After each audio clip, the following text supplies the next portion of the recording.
Olá, meus queridos alunos, meus amigos. Nós estamos juntos aqui mais uma vez para mais uma videoaula. Hoje nós vamos falar sobre a sociologia brasileira. Sociologia essa centrada aí entre as décadas de 1920 e 1930, quando surge propriamente a sociologia aqui no Brasil, né? Então, estudiosos dentro desse período aí vai debruçar, vários deles debruçaram em busca do entendimento e para a explicação da formação da nossa sociedade brasileira. Analisaram temas como a abolição da escravatura, os êxodos rurais, os estudos a respeito dos índios, dos negros, a formação da etnia brasileira, a formação da cultura e propriamente uma construção da identidade nacional, né, da identidade brasileira, perpassando ali a década de 30, período getulista, a construção dentro da modernidade, dos procedimentos e dos projetos nacionalistas brasileiros, né, a partir do governo do Getúlio Vargas, de movimentos dentro do modernismo brasileiro, antropofagismo, ou seja, todo aquele cenário cultural de grande efervescência cultural no Brasil. Dentre os vários autores, nós vamos pegar alguns, né, para falar nessa aula. Basicamente os principais, aqueles que são mais recorrentes nos vestibulares. Então vamos falar de Sérgio Buarque de Holanda, de Gilberto Freire, de Caio Prado, de Florestan Fernandes, Oliveira Viana, basicamente esses autores principais que vão escrever, juntamente com Fernando Henrique Cardoso, né? Nós vamos ter outros historiadores importantes dentro desse período, figuras importantes na sociologia e na história, mas nós vamos centrar basicamente nesses autores aqui citados, exatamente pela falta de tempo, em razão da aula não ficar tão grande, né? Primeiro aspecto importante na formação da sociologia brasileira é exatamente a nossa herança colonial. O modelo de colonização brasileira é o modelo ibérico, o modelo perpetrado por Portugal e Espanha, um modelo mais conservador, um modelo que pouco investiu no processo de direito, no processo de formação, pouco investiu na garantia, né, e no respeito à identidade dos povos que já estavam aqui no Brasil. Então foi uma colonização bastante violenta, que matou muito, que torturou. Nós vamos ver os históricos do ranço desse modelo ibérico de formação, quando a gente vê alguma autoridade, como por exemplo o juiz Eduardo lá do Santos, que vai arrancar sua carteira junto à abordagem do guarda municipal para pedir para ele usar a máscara, e ele vai dizer: você sabe com quem que você está falando? Então olha aqui, companheiro, mostra lá a carteira de desembargador dele, olha aqui com quem você foi se meter, né? E depois tenta ligar para o secretário de segurança da cidade de Santos e faz todo aquele estardalhaço. E não foi uma vez só, né? Nós vimos pelo menos 3 vídeos do Eduardo, desembargador de São Paulo, usando dessa carteirada, desse autoritarismo, desse ranço colonial que ainda nutre, né, muitas das cidades ao nosso entorno.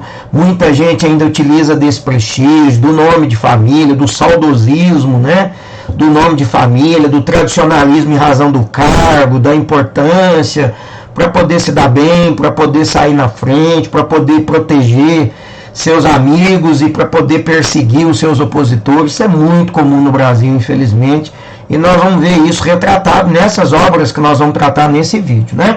Então, foi um processo de colonização marcado fortemente pela escravidão, fortemente por essa aristocracia, né, extremamente autoritária, que buscou e trouxe os ranços, né, da cultura e da doutrina positivista da Europa para o Brasil.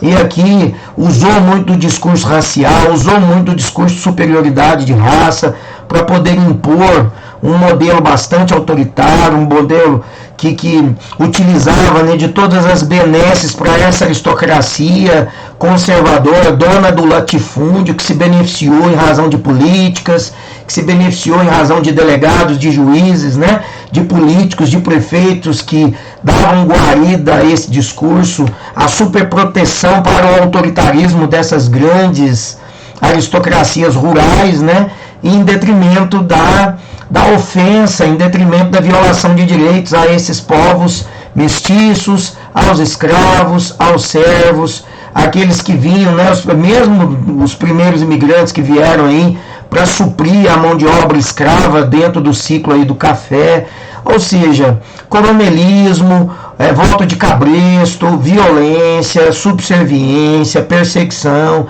o papel do jagunço, que hoje equivale às milícias, né, nos grandes centros. Então, o uso do poder para prejudicar inimigos e para ajudar os seus amigos ou proteger os seus familiares, algo muito parecido com o que a gente está vendo agora no poder aqui no Brasil, né, gente? Proteger filho, proteger amigo, aparelhar o Estado. Então, vimos dentro desse processo, dessa herança colonial, atrasos, cortiços, a concentração de renda e de riqueza nas mãos de poucos, o uso ofensivo da violência, do medo, né, para constranger as pessoas pobres, os escravos, os oriundos da cultura afro-brasileira, extremamente forçada a partir do uso da violência, dos jagunços, né, das perseguições, da intimidação.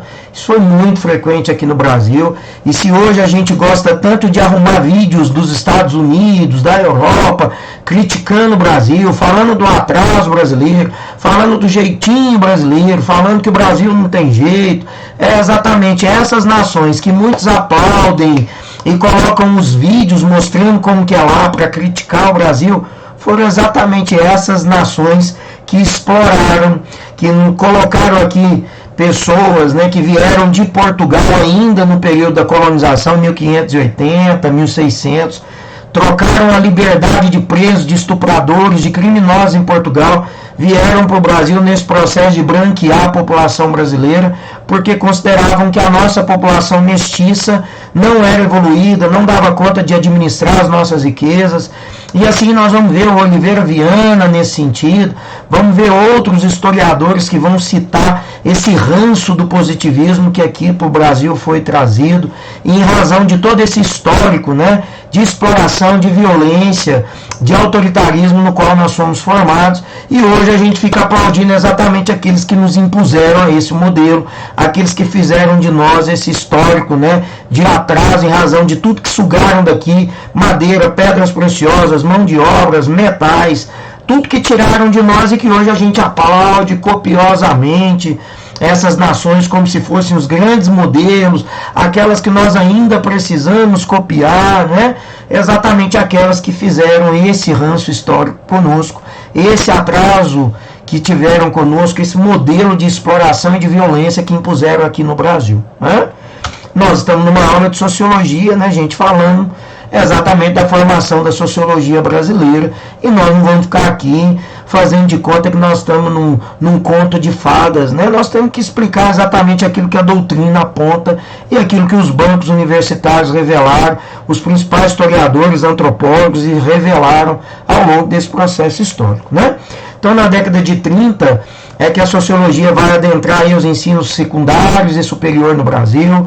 Durante vários períodos ela foi rechaçada, proibida e impedida de entrar nos bancos universitários. Ainda hoje fala-se em escola sem partido, fala numa escola em que não deva discutir esses temas da maneira como eu, né, estou aqui discutindo nessa videoaula. Nossa, isso vai ofender muita gente, é motivo de muita gente reclamar, fazer comentários ofensivos da minha postura.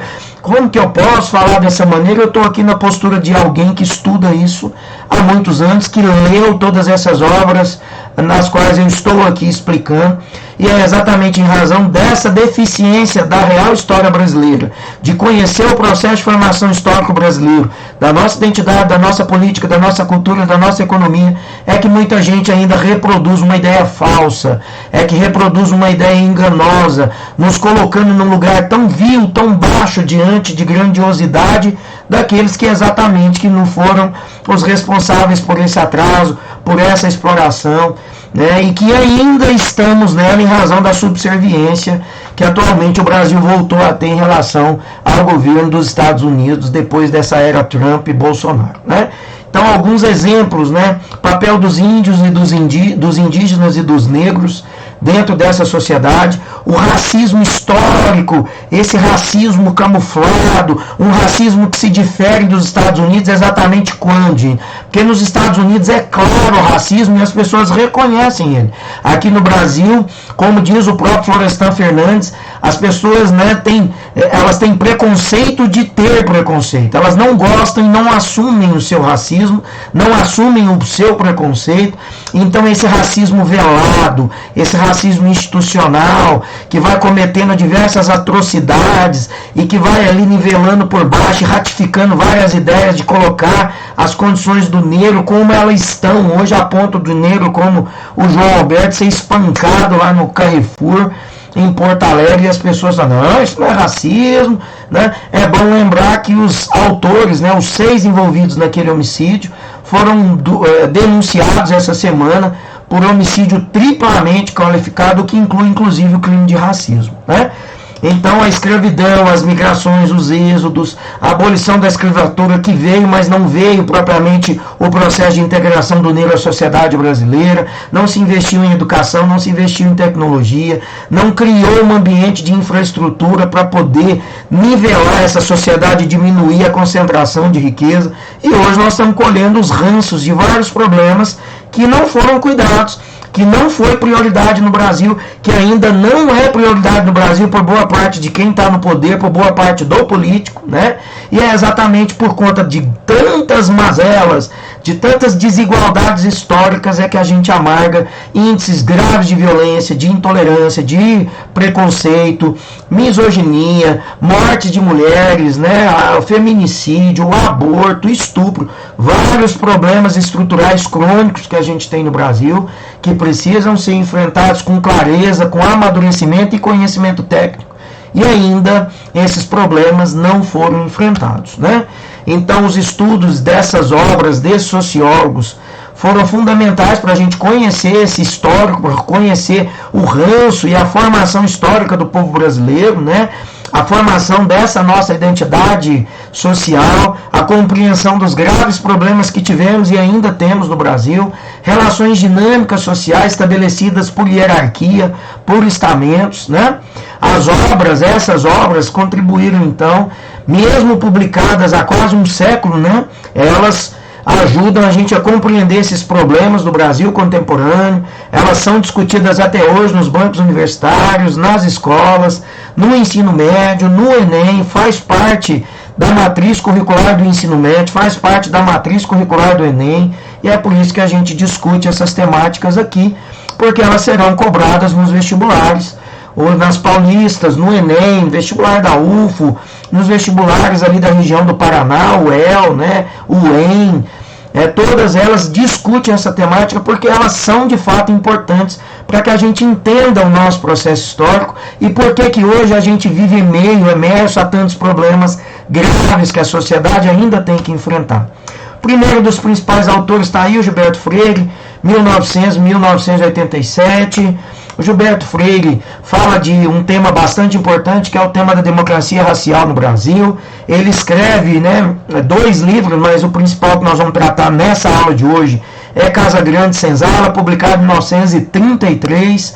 Nesse livro, o autor retrata aí as relações sociais aqui no Brasil, um cenário colonial. A obra ainda é alvo de muitas críticas, porque segundo a crítica, inclusive de Florestan Fernandes, Fernando Henrique Cardoso, do próprio Sérgio Buarque de Holanda, eles vão dizer que o Sérgio Buarque, o Gilberto Freire, teve uma visão romântica da escravidão no Brasil, uma visão de quem estava na varanda da Casa Grande, e não uma visão de quem estava com a mão nas grades da senzala, né?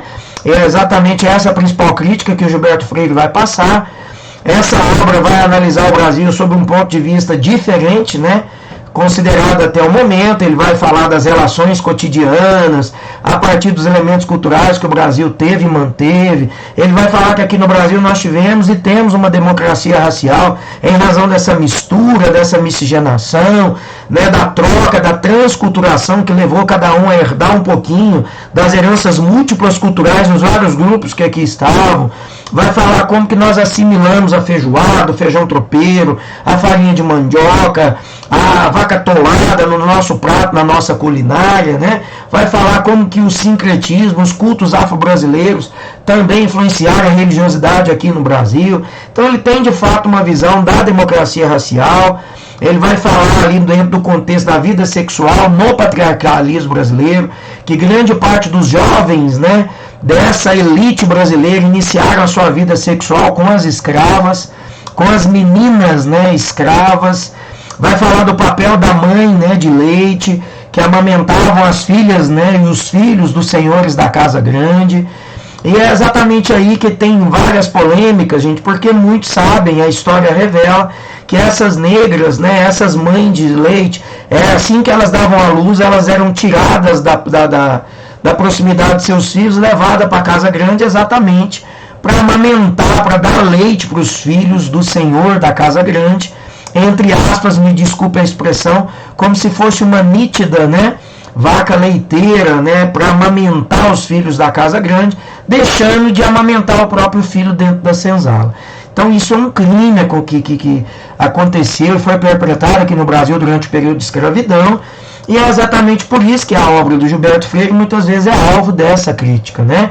Então vai dizer exatamente dessa democracia, vai dizer da harmonia em que esse processo viveu, da troca e da transculturação, e a maneira como nós somos vivenciando esses vários aspectos dos indígenas, dos negros incorporados à cultura brasileira, formando e fazendo parte da nossa identidade social. Segundo é o Sérgio Buarque de Holanda, né, pai do Chico Buarque de Holanda, 1902-1982.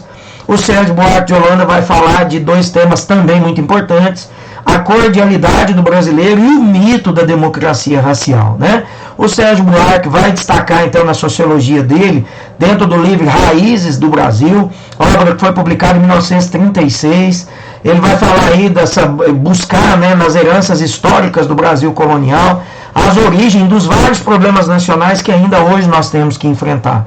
Essa obra foi considerada inovadora, né, na questão da procura por uma identidade nacional, além de ser muito importante para o entendimento sobre a formação social do Brasil, a formação política do Brasil. O destaque dentro dessa obra é para a elaboração de ideias da cordialidade, né? Ele vai dizer exatamente dessa ideia da cordialidade, que houve uma cultura construída, né, de propósito, de modo muito malicioso e de má fé mesmo, por parte dos europeus dos Estados Unidos, para dizer que o brasileiro era cordial, que ele era cordial porque ele era subserviente, porque como ele era incompetente, incapaz de desenvolver, de crescer, de alimentar e de desenvolver o próprio Brasil, ele tinha que ficar bajulando o europeu, bajulando o americano, para que ele pudesse se dar bem. O retrato claro desse modelo da cordialidade a gente encontra nos desenhos animados, na historinha em quadrinho do Zé Carioca, o papagaio, que é exatamente o estereótipo, né, do brasileiro, o papagaizinho, chapeuzinho, terninha ali da velha guarda, carioca, do carnaval, né, listradinho e tal. Então, os Estados Unidos, através do Walt Disney, fizeram um estereótipo claro do povo brasileiro, evidenciando um brasileiro subserviente, malandro, que fica só tocando pandeiro, que não quer trabalhar, que vai viver de boa vida. Hoje mesmo, gente, num grupo de WhatsApp em que eu tenho, participo aí de um grupo de futebol, eu vi lá postagens que retratam esse mesmo modelo, associando o brasileiro com preguiça, associando o brasileiro com jeitinho, com o brasileiro com corrupção, tudo aquilo que foi construído exatamente para colocar a autoestima do brasileiro lá no chão, para justificar que os Estados Unidos tinham que explorar o Brasil, que a Europa tinha que extorquir, tinha que levar as nossas pedras preciosas, madeira, ouro, várias coisas que dentro do período de colonização, Tratado de Tordesilhas, tiraram aqui do Brasil. Então isso é triste, isso dói, e ainda assim a gente vê brasileiros reproduzindo cegamente esse mesmo modelo que fez de nós um país atrasado, que fala que nós somos pessoas irresponsáveis, malandras, que não querem trabalhar, que não gostam de trabalhar, que não temos produtividade, que somos incapazes de governar o próprio país, que nós temos que dar graças a Deus do colonizador ter vindo e dominado o Brasil, porque senão nós não seríamos nada. Tudo isso, gente, a gente encontra nas obras desses autores, na obra do Oliveira Viana, isso é retratado lá com clareza, mostrando a maneira que a Europa e os Estados Unidos olhavam para o Brasil, tratavam o povo brasileiro, e ainda assim, gente, aplaudindo esse modelo. Então, quer dizer, a cordialidade foi construída para dizer que a gente era bajulador, subserviente, malandro, mané, Quer dizer, até o samba enredo, a construção do samba na década de 30, 1903, nós vamos ter o samba pelo telefone do Gonga aí, que foi o primeiro samba, mostrando o estereótipo do povo brasileiro, a malandragem, a preguiça, a pessoa que não quer trabalhar e tal. Tudo isso muito bem retratado em todo esse contexto, né? E é uma coisa que a gente precisa dissecar, detalhar, mostrar, evidenciar, para que a gente hoje ainda não fique reproduzindo esse tipo de estereótipo contra o nosso próprio povo, né, gente? Está na hora de aprender um pouquinho, de valorizar um pouquinho o que é nosso, de entender como que essas grandes potências se tornaram o que tornaram em cima da exploração do que fizeram aqui conosco. Né? O outro tema importante é o mito da democracia racial, agora criticando a obra do Gilberto Freire, né? O Sérgio Buarque de Holanda vai dizer, olha, mito da democracia racial, por quê? Porque o Gilberto Freire tinha apontado na obra dele que aqui nós tínhamos a democracia racial. O Sérgio Buarque vai falar mito. Por que é um mito essa democracia racial? Porque até hoje os números mostram o quanto nós temos de desigualdade social em relação aos negros e brancos. Né? A gente vê o negro como João Alberto ser espancado no estacionamento do Carrefour. A gente vê que a grande maioria das creches de sistemas públicos de ensino não tem muitos negros, enquanto que nas escolas particulares a gente tem uma porcentagem muito pequena. Nós ainda não temos um reitor negro na universidade do Brasil. Quer dizer, há várias demonstrações claras, numéricas, que demonstram o quanto que os negros ainda estão diversamente separados dos brancos no Brasil. Um racismo institucional que justifica a opressão, um racismo institucional que vai justificar que o negro tenha, as pessoas são contra a proposta de cota, de ProUni, de FIES, que venha beneficiar os negros para o ingresso na universidade, o ingresso em cursos profissionalizantes. Então, quer dizer, várias demonstrações claras de como nós somos um país racista e intolerante, do quanto ainda há privilégios para uma elite dominante, o quanto que essa elite historicamente ganhou, acumulou riqueza, usou do latifúndio e explorou a mão de obra, e agora ela quer negar direitos a esses povos que historicamente estão sendo aí negligenciados, gente. É exatamente isso que a gente vai encontrar nessas obras tratadas, em pelo menos 4 dessas obras que eu utilizei para tratar e preparar essa aula, que lá no finalzinho eu vou mostrar para vocês a bibliografia. Então, o que é um mito? Por que é um mito a democracia? Porque ela é inexistente. Ela não existe até hoje. Os índices, as mortes, o número de pessoas no sistema carcerário, o número de jovens negros que morrem por bala, por arma de fogo no Brasil é infinitamente maior do que a de brancos. A negligência, a maior parte dos negros que morreram agora de Covid durante a pandemia, mostrando exatamente como que eles ainda são os alvos principais da desigualdade, da fome e da miséria no Brasil. Então, várias questões numéricas e estatísticas, inclusive do IBGE e de outros órgãos que têm levantado o mapa da violência no Brasil, evidencia isso. O último que saiu em novembro do ano passado, está para sair outro agora, né? Mostram como que o negro ainda é negligenciado, como que ele ainda está à margem dessa sociedade brasileira por vários motivos e fatores. Então é por isso que o Sérgio Buarque vai considerar que essa democracia no Brasil, racial no Brasil, é um mito, porque até hoje nós não temos essa suposta democracia racial. Caio Prado Júnior, 1907, 1990, importante historiador, né? Destacou aí no seu livro A Formação do Brasil Contemporâneo, que foi publicado em 1942. Essa obra é considerada muitíssimo importante para a historiografia no Brasil. O pensamento social brasileiro. Eu tenho pronunciado rápido as palavras, gente, para a gente economizar o tempo, porque senão o vídeo fica muito grande. Às vezes eu engulo um pouquinho as palavras, vocês me desculpem, mas é pela preocupação do tempo, né, que eu estou aqui sempre de olho no relógio, tá? As análises, então, desse autor vai permitir que a gente entenda a realidade nacional a partir da compreensão desses fenômenos e da nossa formação histórica. Olha o que está aí no slide amarelinho grifado, olha. Partindo dos aspectos econômicos como os principais para a formação do Brasil, destaca como alguns dos elementos dessa sociedade brasileira da época mantinham-se parecidos com a estrutura colonial. Então, afirmava que após o processo de independência política aqui do país, né, a base da economia brasileira continuou sendo essa produção voltada para o mercado externo, em detrimento da estrutura interna. Nós estamos vendo agora, em pleno ciclo de Covid, como que o agronegócio está vendendo arroz, está vendendo soja lá fora, e como que o produto está caro aqui dentro, né? Por que o arroz está sendo vendido em alguns lugares a R$25 o quilo, né?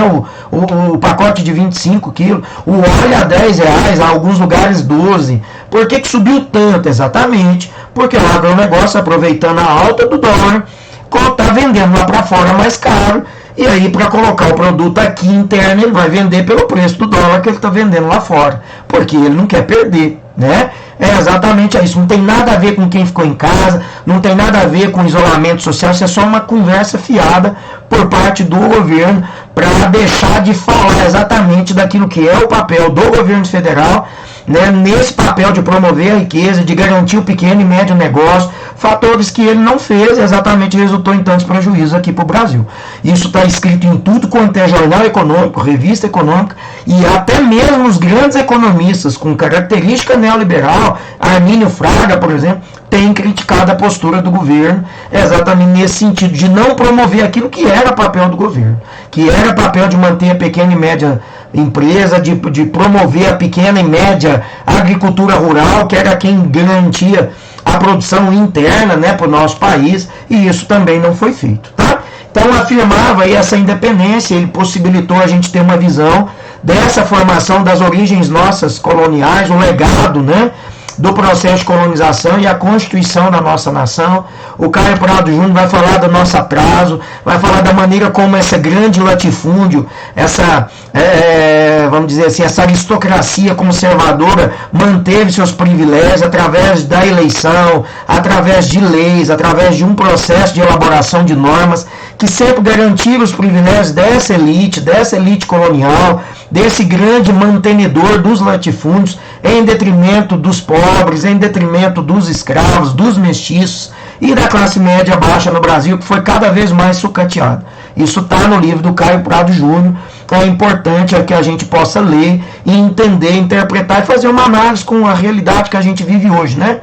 Aí mais um, Oliveira Viana. Oliveira Viana talvez seja um dos mais sórdidos, entre aspas, né, no sentido de considerar quem somos nós, povo brasileiro, de avaliar a condição do povo brasileiro. O Oliveira Viana era talvez o mais conservador de cunho positivista que nós tivemos.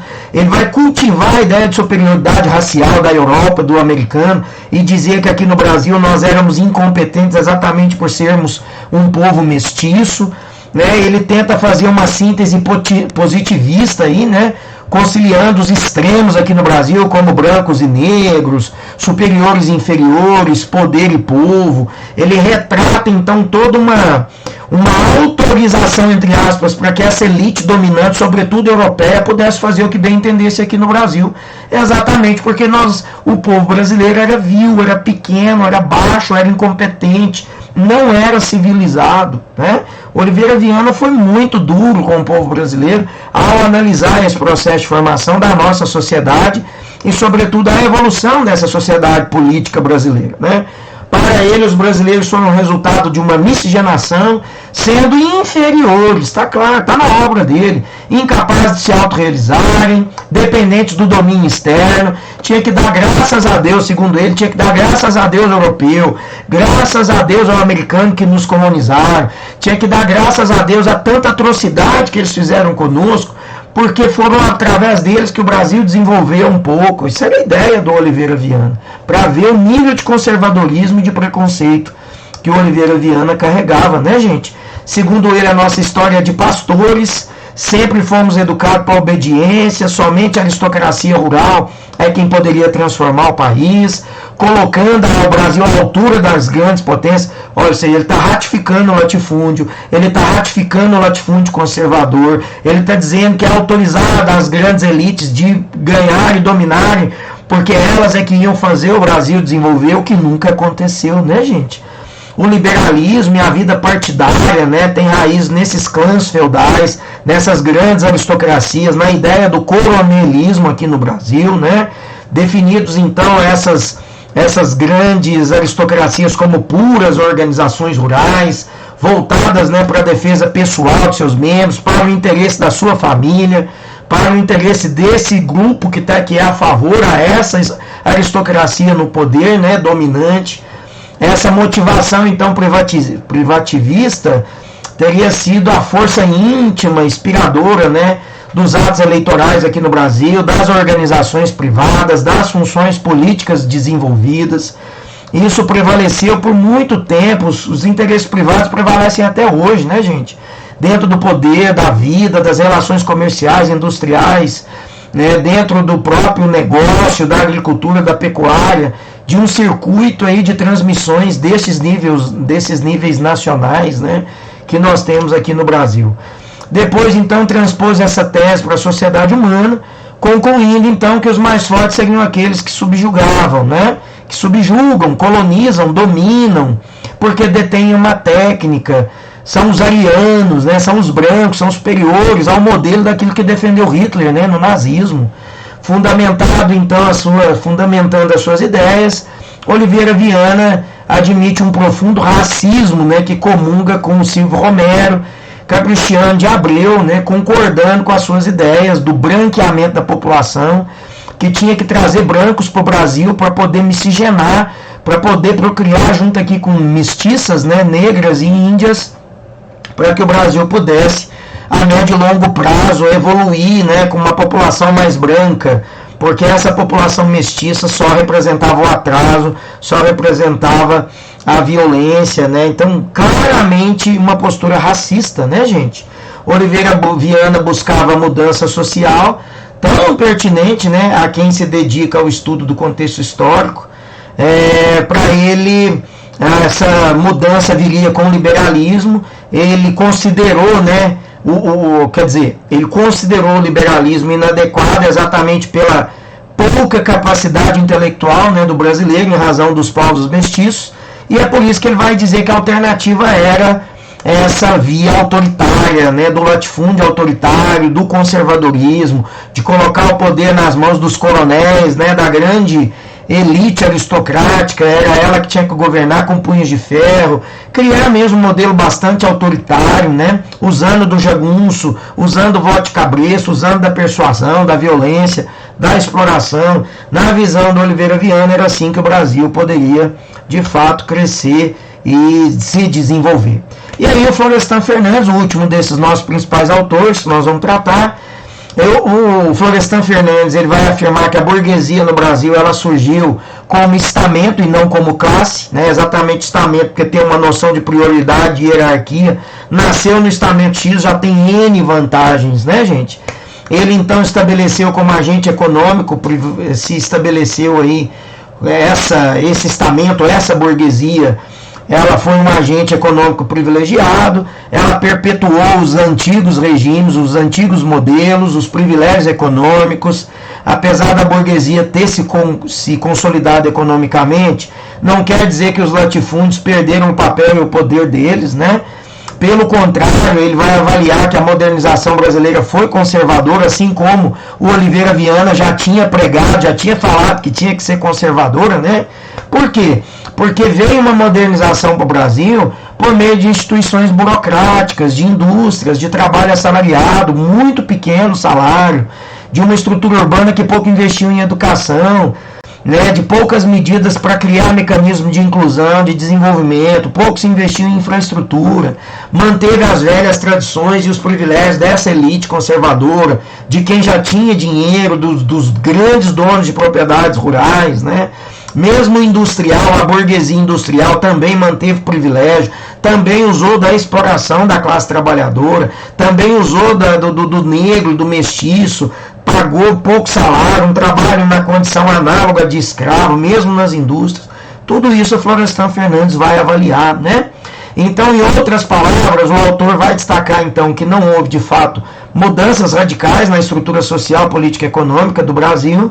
Na verdade, houve, sim, uma inserção das antigas estruturas coloniais dentro desse processo de modernidade, né, do Brasil, numa nova ordem econômica que passou a ser estabelecida aqui no Brasil, né? Não houve grandes rupturas com o processo histórico brasileiro que encaminhasse o país rumo ao desenvolvimento. É por isso que o Brasil levou tanto tempo, por isso que o Brasil atrasou tanto tempo, porque o privilégio foi concedido somente para poucos, para essa burguesia que estava no poder rural ou urbana, mas era ela que se beneficiou de todos esses processos, e é exatamente por isso que ainda hoje a gente colhe, né, os vários problemas ligados com o atraso, com a concentração de riqueza, impostos, né, uma carga tributária pesada, a classe média baixa, que é aquela que é mais sugada, que é mais explorada, leis que sempre garantem privilégios para as elites dominantes e que tiram nas costas da classe média baixa aqui no Brasil. É exatamente todo esse ranço histórico que essas obras, esses principais autores vão falar, e é com esses principais temas que a sociologia brasileira se preocupou, dentro dessa origem dela entre 1920 e 1930, quando efetivamente surge a sociologia brasileira pelas mãos desses autores aí. Aí nós temos as 4 principais obras que eu usei, né, para poder preparar essa videoaula para vocês: Sociologia Brasileira, de André Marega, o Gilberto Freire, Casa Grande Senzala, Raízes, né, Coloniais aí do Brasil, de Sérgio Buarque de Holanda, e a Revolução Burguesa no Brasil, do Florestan Fernandes. Essas foram as principais obras consultadas. Eu espero que eu possa ter contribuído para você e te ajudar a acertar questões nos vestibulares e no Enem, tá bom? Um grande beijo, até a próxima.